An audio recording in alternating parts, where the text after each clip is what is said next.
Greetings and welcome to the channel. Today we're going to talk about the tree of life and the ascension of empaths, escaping narcissistic abuse through the divine architecture of awakening. So it's important to realize as an empath who went through abuse, you were never broken. You were simply encoded, and beneath the trauma, beneath the abuse, beneath the betrayal, there exists a hidden architecture inside you. And the tree of life is that blueprint. It is ancient, it is mathematical, it's biological, it's mystical, and especially electromagnetic. And if you're an empath, this tree lives inside your body. It is your escape plan, your divine ladder, and your sacred reintegration after surviving narcissistic abuse. So I want to be clear.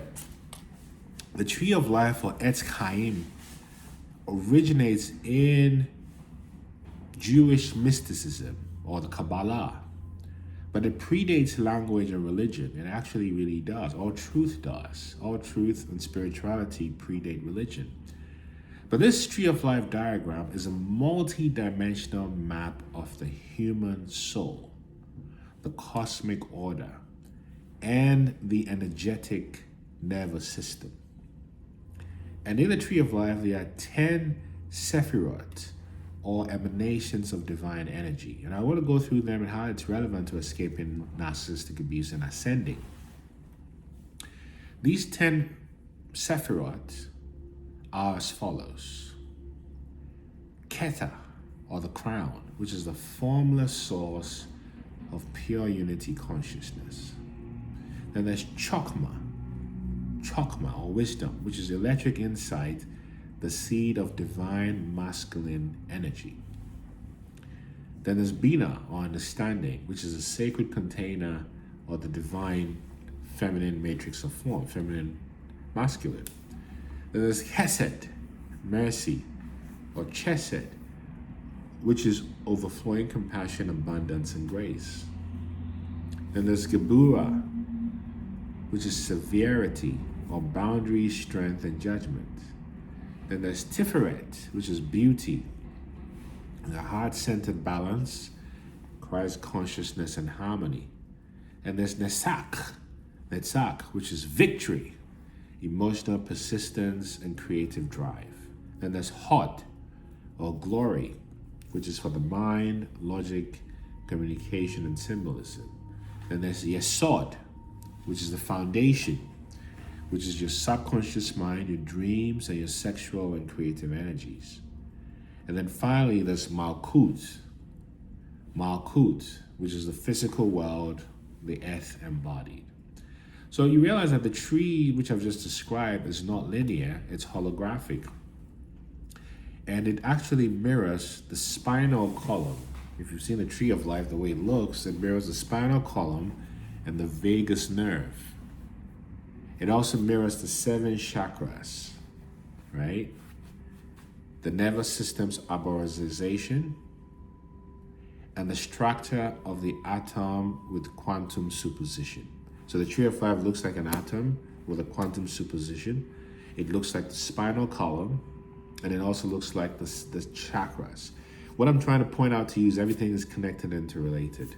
So when you come into trauma, fragmentation, and disconnection, narcissistic abuse, you realize, is not just emotional manipulation, although it is.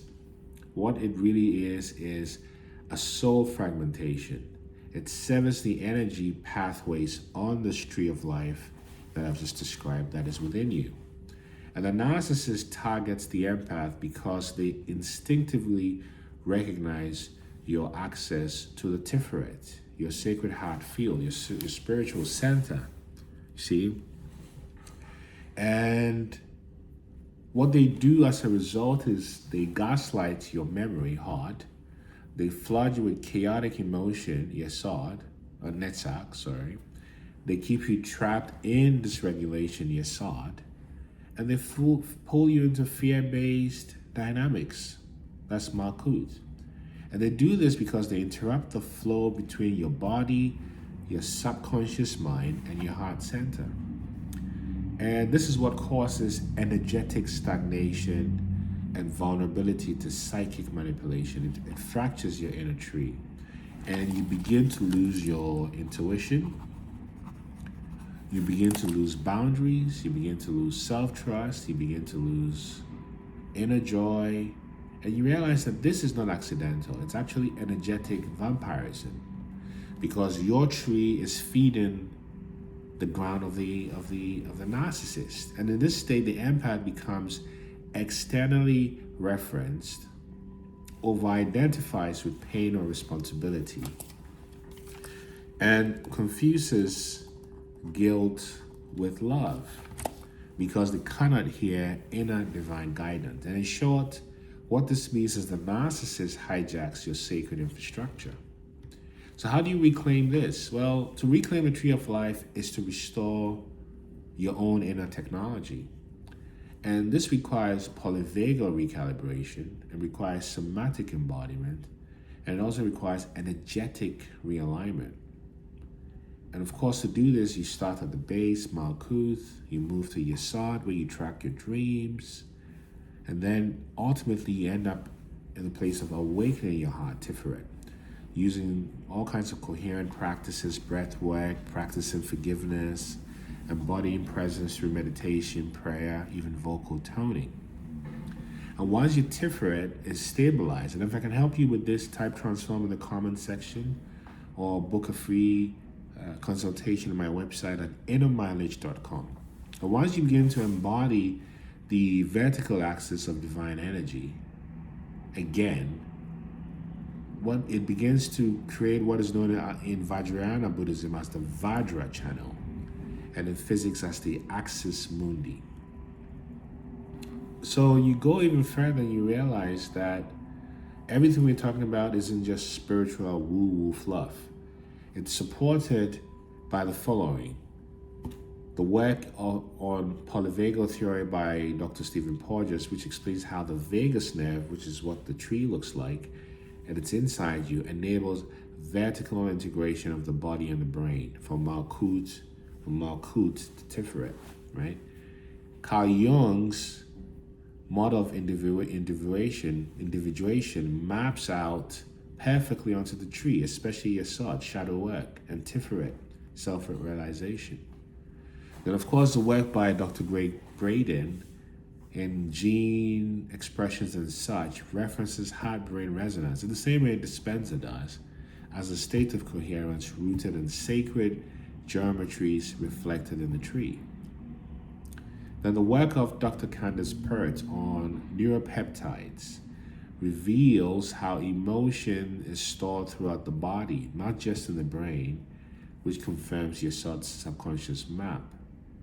And of course, in the esteemed work of Dr. Francis Varela, who I really admire, and others on neurophenomenology, they show that consciousness is an embodied process. The embodied heart, Varela, not just mental or spiritual, therefore aligning with Malkuth's importance as the beginning point of awakening. So what the mystics encoded as Keta to Malkuth, modern neuroscience, trauma research, and others are now confirming and verifying. So in the dark mirror of the tree of life, known as the Clifford, where energy becomes inverted, hollow, and parasitic, that's where the narcissist lives, in the dark mirror on the Clifford. They are not connected to the source. They are tethered to scarcity, fear, and mimicry. So escaping narcissistic abuse is in fact the ascent through the tree, Jacob's ladder, a Mekabah activation, a divine return. And as the empath ascends, Gebrua teaches them to say no with divine fire. And Kesed gives them the ability to hold compassion without enabling. And this is how we move from trauma-bonded survival to source-bonded sovereignty. So in conclusion, you are not here to survive, you are here to embody the tree. And we empaths are divine architects designed to restore the world, not by overthrowing systems of narcissism, but by replacing false grids with living blueprints. The tree of life is your nervous system, activated in divine time. And when fully awakened, you speak from truth, compassion, boundaries, understanding, and from the heart. And the narcissist becomes irrelevant because they no longer resonate. You're not at war, you are the tree. If this resonates, don't forget to like, share, and subscribe, and keep shining and elevating. Peace.